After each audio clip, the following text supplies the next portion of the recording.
Mentor and sponsor, yes, which are two completely different things that I think we don't get taught enough about. Explain. Um, I had people who not only mentored me in the sense of helping me, of giving me advice, asking my questions, but then also said my name in rooms that I didn't have access to, that put their reputations on the line to recommend me for things and said, hey, I can't tell you how many jobs I've gotten because some producer or some former colleague said to somebody, you need to call Jeanne for that. Oh, you're doing this? Hold up, I got somebody for you. And our business works like that. Like you talk about, that's really my longevity has been more about the relationships I've had through the work that we've done together, and just continuing to pay that forward. And so I've tried to do the same for the people who've come behind me. Welcome to Women and Work, the show where we take an inside look at how women are overcoming our own unique challenges as we grow our careers or build a business while nurturing relationships and family. I'm Diane Mocha, founder and CEO of MomSub, the childcare app that connects you to a substitute mom. And I want you to know that work can fit your life. Each week, we meet a woman who has done that. And today, I'm honored to be with Jeanne Sparrow. She has spent more than 3 decades in media as a television host and radio host and reporter at multiple stations in Chicago, including NBC, WGN, and The U, where she hosted the morning show for 8 years. Jeanne is currently a sought-after speaker. Now, as a fellow TV news journalist, I know that 8 years on a morning show is an eternity in TV time, and it demonstrates her staying power. And now she's had that same experience as a speaker. She's been inspiring audiences for the past 8 years to live with fearless authenticity. That's the name of her recent book, her podcast, and the brand that she founded. All right, Jeanne, thanks for being here. Thank you for having me, Diane. It's a pleasure. And I see that you spoke at the Grace Hopper celebration where I saw you there. As a matter of fact, I used to see you in the newsroom now and then when I was a business reporter at the U and you were hosting the morning show. And I know how challenging it is to land any job in media. And when I look at your resume and all the different positions you've had, all the different shows you've hosted, it's very impressive. And I know it took a lot of fortitude to overcome the many challenges and obstacles. And I want to start with what you think was the biggest challenge that you faced in that long career because you are a woman. It's interesting you asked that. I love the word fortitude because that is definitely what you need, I think, to be successful at anything and to stay.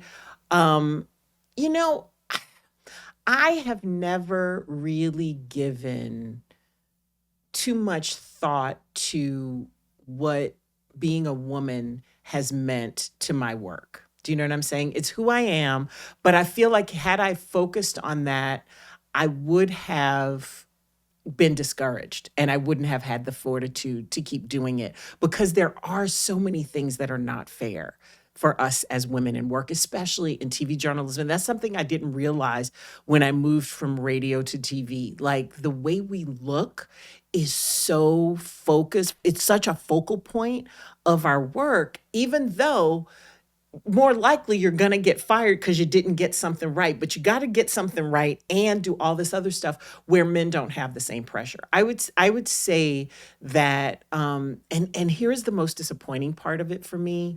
And I'm glad that had most of my career prior to social media because I feel like now there's even more pressure because of the need to be engaged on social media, but also what that exposes you to. Because some people are just there to be just their trolls are going to be trolls, right? But I do think that we can't ignore how that affects us. So I made an active decision not to think about that and just accept it as part of my job and do the best that I could with it, right? Because it's not going away. I'm not changing that. It still hasn't gone away. I do think things have gotten better for us in that arena because now we don't all look the same. We don't have to look the same. And I even, found my place with that because I wore my curly hair, right? Instead of, blowing it out and that sort of thing. But I would say that would have to be the biggest thing Mm. is the fact that we have this other layer of accountability about something that has nothing to do with our job. Hmm. And like you said, the fact that it's so much a woman's focus when you're in that world and not men. And it brings me back to a time at my first station where I worked as a reporter. When I started there, I remember the anchor was having a meeting with the news director and ran out crying. And I'm asking the people around me, what's happening? What's going on?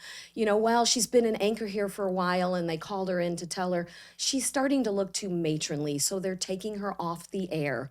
They literally said that.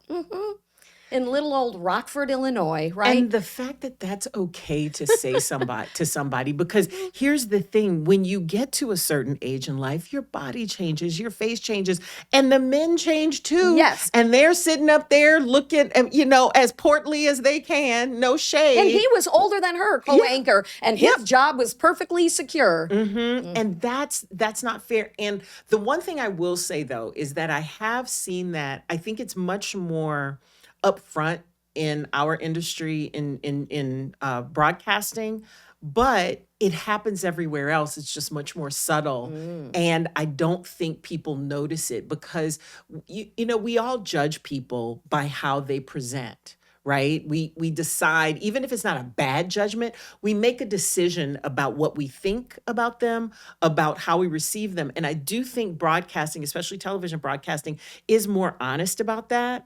Because one of the things that really surprised me, and this is when I made the decision not to let this bother me, is that I used to get comments from women. You mean unflattering comments? Yeah. I used to get Oh, that I would get more comments from women, period, whether it was flattering or not, ah. that men didn't take the time But to about like your appearance. about my appearance. Men didn't take the time to like leave a voicemail because back then you had to leave a voicemail or shoot us an email, right? Because email was new toward the latter end of when I'm thinking about NBC because that's when I made the decision that the things that happened to me when I was at NBC, I was just like, oh, y'all are real special because then I was on every day. Like prior to that, I had been an entertainment reporter. I was on once a week, so I wasn't really a focal point. But when I started doing traffic every day, then and traffic is a full body view in front of a map, baby, listen. And sometimes sisterhood is not something that other folks know how to do very well. And I was just like, girl, you got a problem. And I would just put it down and go, if my boss listens to it, then I'll take it up with them. But I'm like, don't send me this stuff anymore. Unless it's something I can respond to, like if it's about the traffic, if it's about something somebody needs, if it's something I can help with, 100%. But this other little penny ante stuff, I don't have time. And this is before the era, like you said, of social media and trolls. People Hmm. were taking the time to pick up, make a phone call, figure out the phone number, Send an leave a email, message send a letter. Send a letter, about girl. how you looked, not how you did your job. And I'm sure you look great. You would not be in that position. And, you had to, like you said, present yourself a certain way to get jobs in television news. I mean, I had times when, I was first starting and I didn't really know how to do my makeup or how to wear the right None of us clothes. do. And I was told like, well, your reporting's great, but yeah, you got to work on, can you do your hair different? Why are you wearing that dress? And I was like, why does that matter so much? So I was one of those kind of hitting my head against the wall. My writing should matter. And you were like, you know what? I'm just in this world. This is what I'm going to deal with, and I'm going to not I will worry do my about the best. naysayers. Yep, I will do my best, but you can't live your life by the people because there's always going to be somebody saying no. Always. There's always going to be somebody who is uncomfortable with something you make them think of, or they don't understand because it's different, but that doesn't necessarily mean it's bad. So until somebody tells me it's bad and it's bad for my work, then it's not on my list of things to do. I have too many things to do. I don't know how people have time to worry about the things that don't concern them, but here I am. What do you think it is about your background, the way you grew up, the experiences you had that made you strong that way? Because there are some people that would leave crying and say, I'm never going back. Because I went through that as a kid, right? I had super thick eyeglasses, still do. I will never wear them in public because even though that's a part of who I am, my friends get to see that, but not the rest of the world because I got made fun of it too much. But that makes you tough. Like when you wear glasses, I mean, just wearing glasses, right? I wore glasses from the time I was like 4, and because I was born with, and it's still is weird to me to this day that people think it's okay to make fun of something that is actually medically necessary. But okay, whatever. I'm not disabled, and it is a drawback, but it is who I am. But I had to endure that, and kids can be mean, and it made me stronger. I cried. I did that, but I also learned how to give back what I got. And that's part of the reason why I'm able to talk the way I do, because I have a retort for everything. And if you poke the beast, you will get it. But I mean, I've made peace with that at this point in my life. But I think that's what made me tougher is that I had this hard time and I learned how to manage it. And I also learned that that didn't change who I was, but it took a long time. Because you go back and forth with that because then when you get to be a teenager, it means something different. Like, are the boys not talking to me because I have these glasses? Mommy, I need contact lenses. And girl, I lobbied my mother for 2 years to get contact. I didn't get contacts until 10th grade. So yeah, my junior high and ninth grade year were quite interestingly boring. Did that change things? Did you suddenly feel more confident? Did it make Hmm. you a different person in this world? It didn't make me different, but it also taught me a lot about how people see you. And that's the other reason I think, you know what I'm saying? All these little things get put together. But I saw when I went back to school, because I got them like over the summer between ninth and 10th grade. And in the town I'm from, we had a senior high school that was for 10 through 12. So ninth grade was by itself. And it was almost like, I think it was kind of the precursor to middle school, right?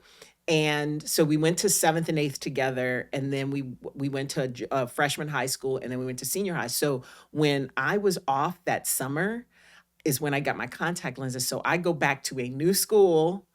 I mean, same students, but new school, new me, and the way that people treated me was different. I was like, huh, that's really interesting. That tells me more about you than it does about me. I cannot discount my parents and how, because they're the ones who had to soothe me when I was upset about these things. And my mother was like, let me tell you a story about this because I'm from a small town, this person, and this person. She was like, they were the most beautiful in high school, and look at them now.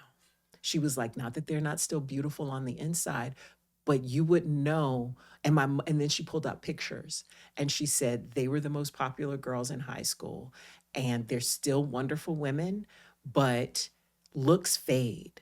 Looks mean less than who you are. And there was one woman she didn't particularly like in the group, and she was just like, she's not that nice of a lady because she didn't do the work on herself. Like she was mean, and seeing that and knowing these women, because these women were my friends' mothers, and I was just like, wait a minute, okay, so this doesn't last forever, right? And so any of those women or the occasional man who made a comment about how I looked or whatever, you know what, they got something too. Mm, mhm. And the insight that you got from your mother was so critical for the industry that you went into. Had no clue, had no clue You weren't how you weren't much. always planning to be a journalist or go into television? My When I first started in radio, because it How was did all it happen? okay. So I was in speech and debate in high school, and my speech and debate coach was friends with the guy who ran the local radio station. And he always liked to have high school and college kids working for him because it made sense, part-time jobs, what have you. And also there was a mass comm department at the local university. So a lot of times if you could get kids who were interested in it, then they'll go to and then they'll work all the way through or what have you. So I went to audition with my best friend at the time. We both were on the speech and debate team, and we went and auditioned, and I ended up getting the job. And yes, we're still friends to this day. And it was just something fun to do. And it was the only job my mom would let me get because she was like, I don't want you working just a fast food job or a retail job because if it's not what you're interested in, then you're just doing it for the money and you're not actually, even though you're learning things from it, you're not learning something that's going to help you move forward. And you might get more attached to the money than you will to the actual things that you're learning on the job. And she was like, I don't want you to just do a job for the money. I want you to do it because you love it. And I was like, yeah, mom, whatever. Can I go work at that radio station? Because it sounds like fun. And she was like, yes, baby, you can. And I think she was also really happy about that because I could never ask for really extra hours because it was a daytime AM. So we worked on, that was when radio used to go off. So I had a shift, I think like once or twice during the week in the evenings and on Saturday or Sunday, one shift. So and it was myself, it was another girl I went to school with. Well, I had gone to school with her at another school. And so she and I were the part-timers he had hired. And then there was a girl who was at the local university who was so cool and fun and sweet, who taught me everything and was just so generous and kind. And, you know, that imprinted on me how I should be as a woman at work. For other women at work, because at that time we were in an industry where there were so many men and not very few women. So I was blessed to have that right then, and my bosses were cool too. Now my aunt always used to say to me, "You should do TV," and I was like, "I don't want to do TV. You got to get dressed up for that. Like radio, you could, especially back then, you could just roll in whatever you had on." Whatever you look like from the night before is fine. You didn't have to have on makeup and stuff like that. And it was just your voice and you could have fun. And eventually I got the opportunity to do TV and then I really liked it. So yeah, then I had to start thinking about all the rest. But I was already a solid 10 years into my career before I did any TV. So And you talk about that mass comm department at that local college, but you ended up going to I Northwestern. did. I did. I That did. was a big jump from Louisiana. Yes, it was. Well, my mother went to Northwestern for graduate school. And so I always saw Northwestern around the house and I thought it was cool. And my daddy wouldn't let me go anywhere else out of state. I think he would have let me go to Texas, but my father always had this thing about you have to be near family. And my mom had a lot of siblings here. So it was just one of those things where I was like, I had the exposure. My mom was like, loved her experience there. And I was like, you know what? I want to have a new experience. I want to do something different. And this is no shade to anybody who went to LSU, Tulane, or Loyola, New Orleans, which are all the schools that I was like, that my dad and my grandmother wanted me to go to. But I wanted something different. And the thing about all of those places where they were places I had been before, right? And there were experiences I had. Like I spent half of my high school at the local university at UL Louisiana. It was called USL at the time, but I was in their library. Like when you couldn't find stuff in our local library, we would go to Lafayette, the next town over, to the local university. And I was in that library, especially during the summer when I had programs and stuff like that, the enrichment stuff you do. So that was like an extension of my educational experience. And I was like, I need something different. And boy, did I get it. Were you still doing radio then when you went to college? I ended up working at WNUR, the radio station at Northwestern, the entire time I was there. I think I started like winter quarter because I didn't realize how bad winters were here and that you needed to have indoor activities. Yeah, my aunt had to get me a coat. She called my mom. She was like, Ethel, this coat will not do. And she was like, where's your winter coat? Like I'd gone for Thanksgiving dinner to my aunt's house and I had the coat on. She was like, and yeah, where's your winter coat? It's a little cold for that coat. Even though my uncle had come to pick me up, I was like, oh, it's fine. She says, you're not going to be walking down Sheridan Road with that coat come January. I had no idea And so unbeknownst to me, I found this out later. She called my mom and was like, Ethel, you got to do something about this. So she went in the Spiegel catalog, picked out a parka, a down parka, and I had my first down parka. I was like, Mommy, why did you give me a comforter for Christmas? She said, Baby, that's a coat. And And you were thankful when you were I was walking down Sheridan Road I and the was wind was indeed. blowing. I was indeed because I Yes. lived on South Campus and I had, a lot of your freshman classes are on North Campus because that's where the big halls are.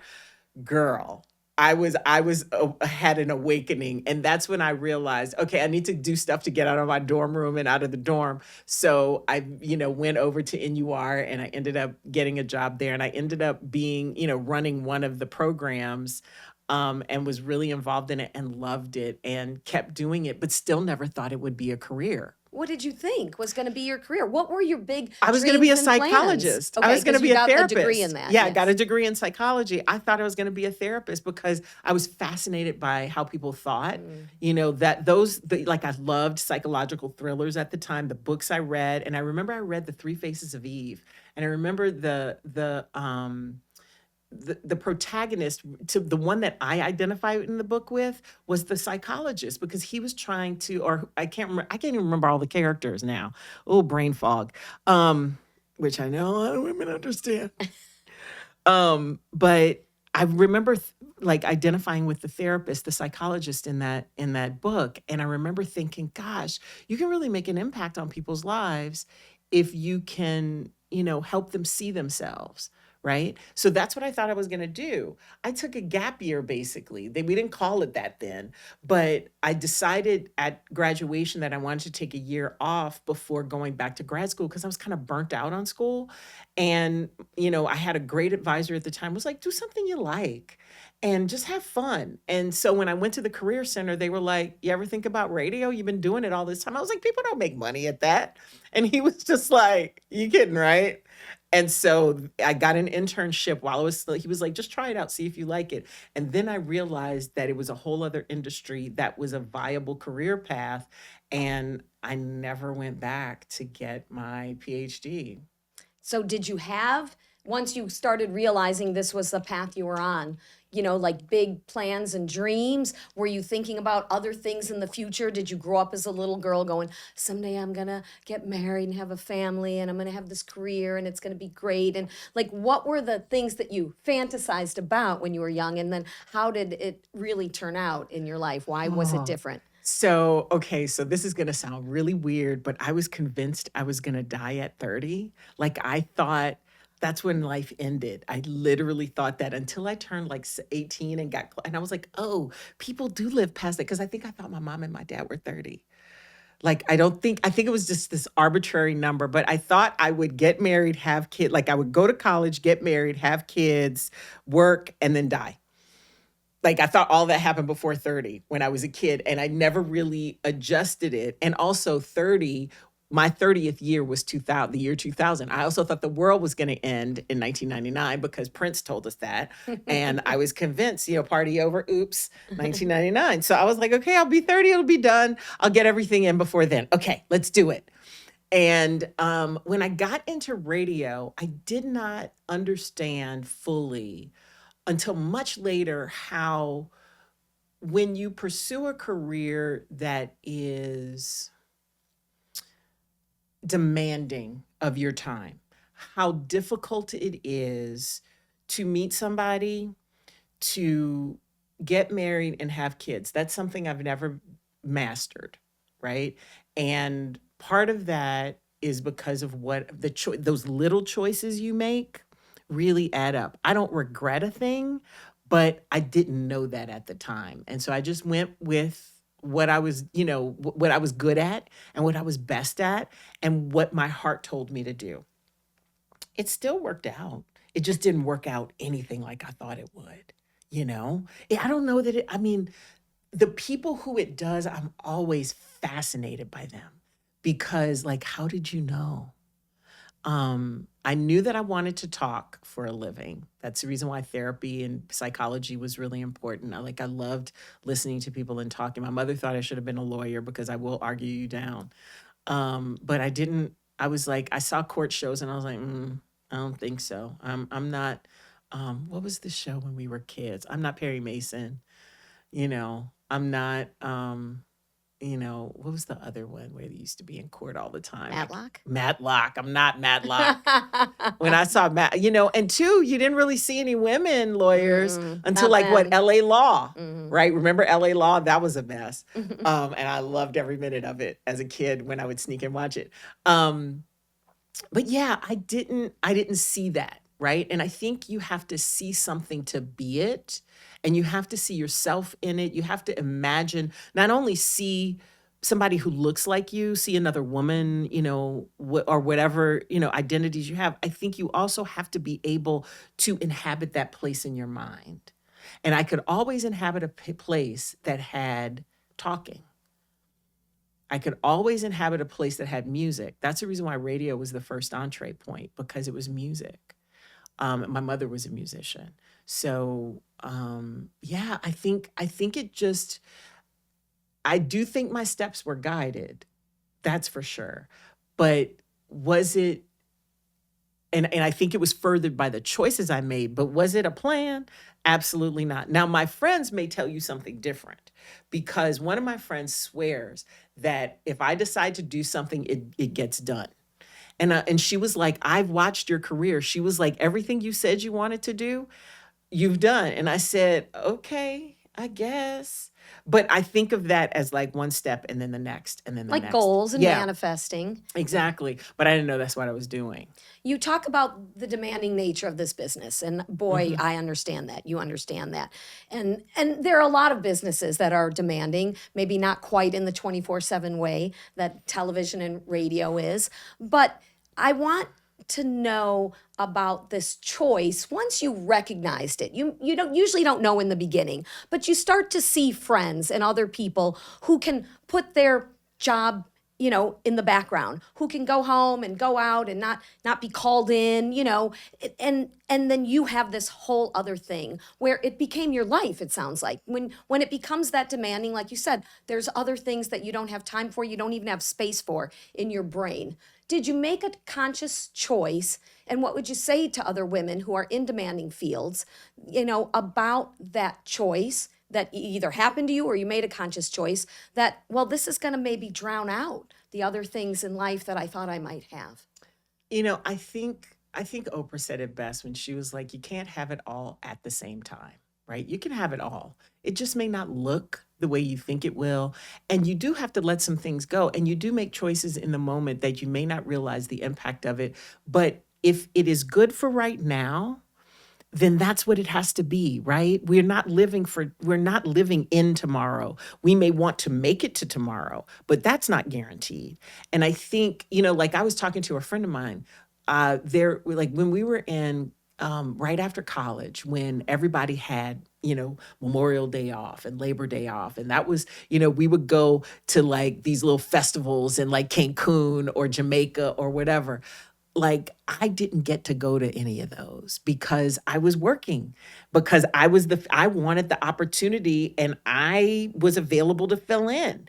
And so I couldn't go on Memorial Day. I could go at other weird times, but I couldn't go then. And so I learned that that was more important to me, right? And because it was the choice I made. What you choose is what you want. And if you're not choosing what you want, then you have to ask yourself why. And I think that is true regardless of where you are, whether you're at the beginning of your career or further down the line. I think that's always a choice we make.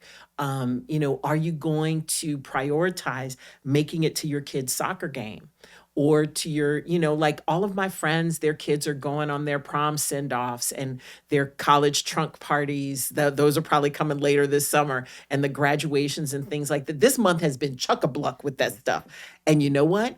I make it an effort because I've watched these kids grow up. They're my kids too, right? And I'm proud of them. I make it a priority to go to their prom send offs. And because you don't get to have that moment again. You don't get to see that again. So the question becomes, what are you choosing? And why are you choosing it? And do you feel like you've lost out? But like thinking about the things you might have been is a useless Hmm. useless exercise, because where does that actually get you? I mean, think about it, like talk about that with your therapist if you need to work through it. But honestly, perseverating about the things, the choices you made, that you made the choice you made at the moment because that's what you wanted to do. And if it wasn't what you wanted to do, then rethink that. That's what I would say about that. You talked about crazy May. The moms call it Maycember because Baby. we know how crazy December is, right? With holidays, especially when you have a family. And there's so many end of school year, this, that, and the other things that the moms are going crazy this time of year. So it's nice to be the auntie that can kind of whiz in and out, you know? I always like to take things off my friends too. Like, what can I do? That's awesome. Right? Because I do think, it's interesting. Like, it does take a village. And when you realize what your role is and you fulfill it, and it's the role you want to be, not necessarily the expectation, because I don't think any of my friends expect me to do anything. But I think when you do, people are just grateful to have that and realize that they are surrounded because we show each other that we're surrounded with support. We don't tell each other that. Like, my mom used to tell me, your friends, how did she put it? That you know who your friend is by how you fight and how you make up and how who's actually there, physically there. And even in this day of virtual everything, that's still how you know who your group is, by who shows up. Mhm. And like you said, being in the moment, not just showing up and being on your phone, but being there, being part of it, helping. Being present. And that has carried you through your career, like you said, making these choices about what works for me now. So many people look back on the past and wonder, should I have done this or that? And then lament that, and that's depression. Or they worry so much about the future, which is And that's anxiety, yeah. right? What happens if And I've this been goes there wrong too. and that goes wrong, right? I've been there too, because you do have these moments where like, oh, should I have done that and whatever? And then you work through it. And that's why I say go to your therapist, work that out, because there will be moments when you go, wait, how did I end up here? And that's really what my book is about. That's really about that journey of, because we are always on this constant journey of discovering ourselves. And I think in middle age, you look up and you go, okay, how did I get here? By the choices you made. So looking back at those and then making peace with that and deciding, oh, what, and also seeing, not just deciding where you're gonna go or what you're gonna fix or do differently going forward, but also appreciating what you've done and the choices that you've made, and realizing that if you've been of service to someone, if you've used the gifts that you have and who you are to be of service, then you've already fulfilled at least part of your purpose. So how do you dive deeper into that and then do it with intention? It's and I think this is useful at any point in time in your life. And I think I've done that along the way, but I wasn't doing it with awareness and with as much intention as I do now. So your book is called Fearless Authenticity. Yes. So is that ability to be in the moment, mindful, making decisions that matter now, not worrying about the past or future, part of that? And Yes. and how else can people live with fearless authenticity, and why should they? I think that all of us, I'll answer the why should they first, because I believe that all of us were put here to do something. Like, we came into this world with certain gifts and talents that we've developed, that certain interests that we followed that have helped us to grow. The problem is, and especially for us as women, we often pay more attention to what people expect of us than we do of what we want and what we are pulled to, right? And especially my Gen X women, my elder millennials and above. That has been our conditioning, that has been our training. And it happens now. I will also say, I've seen it happen to anybody at any phase in their life, because we are taught to go along to get along.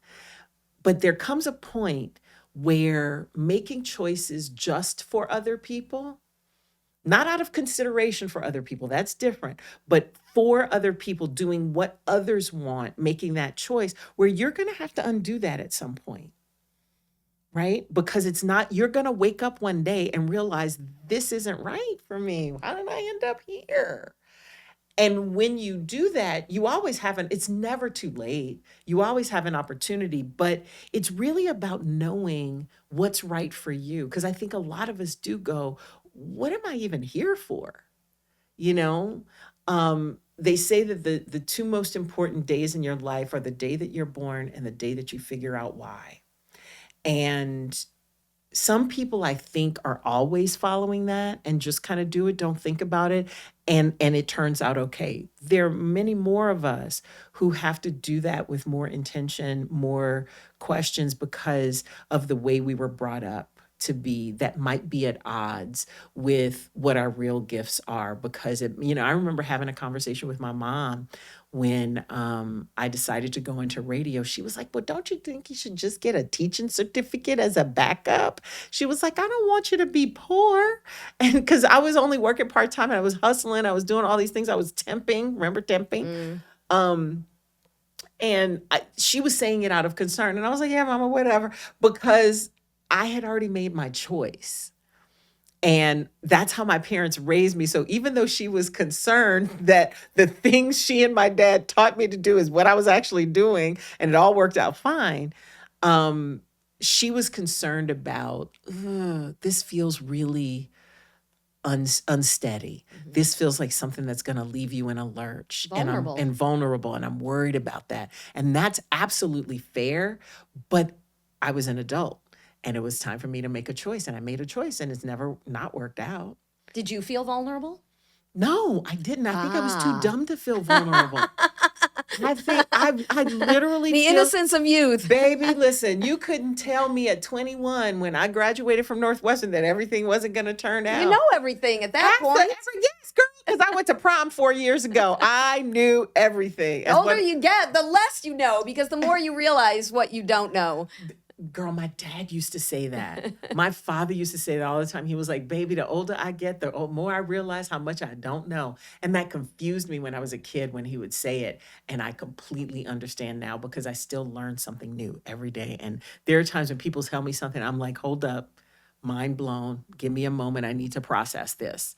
Because when you learn something new at our big age, you should really appreciate it and have that reinforced that there is always something new that somebody can show you, teach you, and make you see in a different light. And my students, because now I teach at Northwestern, my students teach me a lot. I only teach one class in a graduate program 1 quarter out of the year. That's all I can do of teaching. But I think I remember when I signed my first contract with them and my first agreement, I was like, my mom is somewhere laughing now because You're finally I'm teaching. finally teaching, but I think I've been teaching all along. Mm. Do you know what I mean? In some way, sharing information at least that element of teaching. What is reporting but that, right? Mhm. Exposing people to things, helping people realize, what's going on.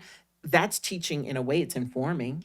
And did you mentor others? Did you have others mentor you? Do you think that was a big part of your success? Mentor and sponsor, yes. Mm. Which are two completely different things that I think we don't get taught enough about. Explain. Um, I had people who not only mentored me in the sense of helping me, of giving me advice, asking my questions, but then also said my name in rooms that I didn't have access to, that put their reputations on the line to recommend me for things and said, hey, I can't tell you how many jobs I've gotten because some producer or some former colleague said to somebody, you need to call Jeanne for that. Oh, you're doing this? Hold up, I got somebody for you. And our business works like that. Like you talk about, that's really my longevity has been more about the relationships I've had through the work that we've done together and and just continuing to pay that forward. And so I've tried to do the same for the people who've come behind me, right? Like those who come to me with questions. I always try to answer questions. Like now that I'm in the publishing world, though, it's really interesting because people keep asking me, how do I write the book? I'm like, girl, I don't even know how it happened. Okay. I'm still figuring it out. But when you have information that other people don't, and somebody asks you, I believe that I am required to share that. That's my code. That's how I do things. I'm not saying that anybody else has to go by my code, but once you know something, it is your duty to share that for me. And that's how I've tried to live, because I wouldn't be where I am had people not done that for me, had people not said, call this person. And sometimes without me even knowing why I was calling that person. Hey, listen, you got a second? Call this person. Okay. How do you find and develop those sponsors? And did you find that you had an equal number of men and women, or more one than the other? I had more men than women. More men because than because women. I think they're just They more were in men power. positions, Yeah. right? And like my bosses who saw things in me were, I mean, there were people, they were work they many of them started off as working Was relationships. it that dedication at work? Was it that? I mean, I heard a story where a news director told a woman, I'll hire you if you have nothing else in your life, not even a cat. She hid from the entire newsroom that she was married. Isn't, You know isn't what? that crazy? I really need These are people. true stories. These are people I worked with. Now, I never knew anybody that had that situation. That's Yeah. bananas. That is bananas. But I've heard about things Late like that. 90s, So but still I'm not surprised. not I'm not 50 years ago. I hate it, but I'm not fully surprised. Like, I hate that that happened in the time frame it did. I didn't experience that in my work. But was your dedication part of it, or just your professionalism, the great job that you did? Can I tell you something? I think it was my curiosity and willingness to listen. Mm. I think that Moldable, trainable. Yeah, I think that because I was curious, because I was excited, because I mean, I do think having some talent and ability helped, but I also think you've got to be coachable, right? Coachable. You've got to be coachable. And because the thing is that you don't come into this world fully formed. You come here with certain things, but if you don't work on it, it doesn't take you anywhere. And that's the thing. That's the reason why fearless authenticity is important to me, because like it does take a certain amount of fearlessness to be yourself and to also stick to your guns about what you know you're supposed to be doing or what your gut tells you, because sometimes you don't know what you're supposed to be doing, but you keep getting drawn to things. There's information in that. And so you do need to be fearless to be authentic, but you also have to be willing to keep making the choices that help that gift grow. We don't come here to not do anything with with each other, right? We come here to do things together. And we need to be of service to each other, but that also means being engaged. And that to me is where curiosity comes in. That's where the willingness to listen, but also have the boundaries of this is what I know about myself, and what you're suggesting is a bridge too far, right?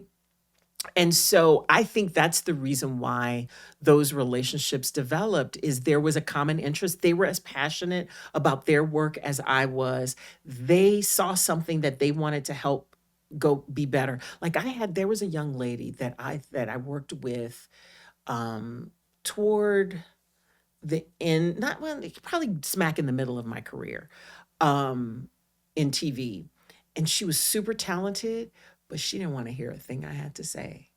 And because she asked me for my help, and then when I offered it and I said some things she wasn't crazy about, she made a choice, right? And I had to accept that no matter what I saw in her, it wasn't for her.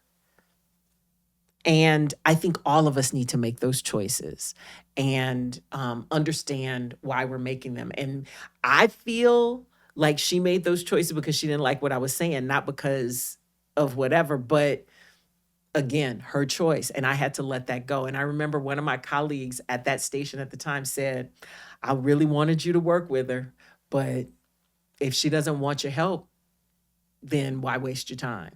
And that was, that's only happened once. So I hope that nobody has that story to tell about me as a mentee, right? But I'm forever grateful. And throughout the book, I tell the stories of many of the people who impacted me. Like I have been blessed, Diane. I have been blessed to work with some extraordinary performers who have taught me things from other disciplines that have worked really well for my work. And for them, I'm forever grateful. So, with all of this that you've learned and experienced and been through in your career, if you could go back to one time in the past, knowing then what you know now, what's the one thing that you would change? Mm. That's so hard for me to say, Diane. If it wouldn't affect anything today. Because the thing is, I don't think there was anything that wouldn't affect anything Mm. today. Do you know what I mean? Like the only thing that I would change, like I think I would think very differently about marriage and family. I would have paid more attention to it because you always think, oh, I can do that. Oh, yeah, okay, yeah, he's not perfect, so let me move on. And that I'm like, I've dated some amazing men, and I'm like, I'm friends with most of them now, and I'm like, oh, you are a good dad and a good husband. Maybe I might have, yeah, maybe, but maybe you weren't for me. You were for her. You weren't for me. But I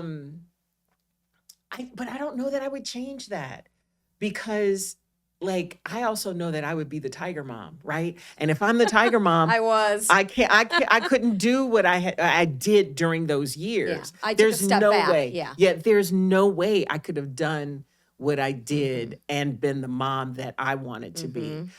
Yeah, So, it's almost impossible. right. I couldn't do it. Yeah. Right. And I'm super pleased with where I am right now. But I mean, I guess if there's anything to change, it would be that. But again, I don't know that I would really change that because who I am today is also a result of all those things I've been through. And if I didn't go through them, who would I be now? I don't know. Mhm. So yeah, that's a great question. And we're just gonna have to let it be a stumper. And we love who you are today Thank and the you. effort you took to come out here to the studio Thank today. you. Thank If you. you were inspired by Jeanne's story, remember to share it with a friend, leave a review, and subscribe to meet our next amazing guest. If you or anyone you know is interested in childcare, you can go to momsub.com. That's momsub like a substitute mom. We want you to remember our mission for you is to get the help you need so you can discover what you want in life, pursue it with intensity, and fulfill your dream, reducing your stress, your guilt, and your self criticism, and increasing your calm, confidence, and clarity. Remember, your career, your choices, and your success are yours to define, just like Jeanne did. So keep pushing boundaries and spreading your love and encouragement to other women who need it.